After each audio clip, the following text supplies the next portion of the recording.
Hello everyone. Today I'll be sharing my recipe for pear cake. My husband brought home a bunch of pears that he received, and these are some of them, and I didn't know what to do with them and I didn't want them to go bad. So I made up this vegan pear cake, which came out really good. And for this you'll need the following. You will need pears that are really ripe, they will need to be peeled. That's what I did here. This was a smaller pear. And then after that you would grate it. After it's grated, go ahead and squeeze out any juice, but keep some of the juice. About a cup of the juice or 3/4 of a cup of the juice will go back into the cake. So go ahead and squeeze all the juice out and put them to the side, but also keep some of the juice. You will need, this cake is, I made up the dry ingredients and the liquid ingredients. So first I'll give you the dry ingredients. Okay, the dry ingredients are as follows. I have 4.5 cups of flour, which I've sifted, and this is my sifter that I use. Even though your flour says that it's pre-sifted, I would still sift it because you're incorporating oxygen into your flour, and your bakery will be a lot better. Next, you will need some nutmeg, and here it is, and I grate this just a little bit. You don't want to put too much. I have some ginger. I have baking powder, baking soda. So you will need 1 teaspoon of baking powder and 3 teaspoons of baking soda. This is like a dash of ginger, as I said, and 2 teaspoons of cinnamon. I would also add a dash of salt. So all of these ingredients I will put in my dry ingredients, and then I'll whisk them together. And I'll also add the nutmeg to that.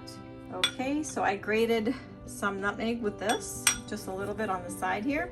And now I'm gonna incorporate everything and just mix everything up. Once this is mixed, I'll get my liquid ingredients into the sugars. So that's next. Okay, these are my sugars. So I have 1.5 cups of granulated sugar and 1.5 cups of brown sugar. To this, I'm gonna add, I usually add almond milk. I didn't have any, so I'm using the oat milk. So I'm going to have 1.5 cups of oat milk to this, and 1.5 cups of oil. And I'm using canola oil, the Kirkland brand, and I'm using the oat milk, which is the Aldi's oat milk. To this, I need to add 3 tablespoons of apple cider vinegar. And it's right over here. So I'm gonna go ahead and add that, and I'll be back. Okay, so I added the apple cider vinegar. I added 3 tablespoons of that. And now I'm gonna incorporate everything. All the sugar is gonna melt. And after this is done and everything's been incorporated here, I will add them to my dry ingredients, or vice versa. You can add your dry ingredients to your liquid ingredients. And then the last ingredient that I'm going to add here, I am going to add some vanilla, some pure vanilla. So just a splash of pure vanilla can be added. There we go, a couple splashes, right? That's always good. Okay, not the imitation, but the pure vanilla is the best. So now that all the sugar's been melted in this liquid, I will start adding my dry ingredients, which is the flour and all the spices that I talked about, and I will return so you can see exactly what that looks like. Okay, so I poured the liquid ingredients into my dry ingredients, which makes a lot more sense. And you just mix this up until everything's incorporated. You don't have to mix it more than just to get everything incorporated in here. And your last 2 ingredients are the pears and the walnuts to be added to this. So you just want to make sure you incorporate all the flour to with your wet ingredients like this.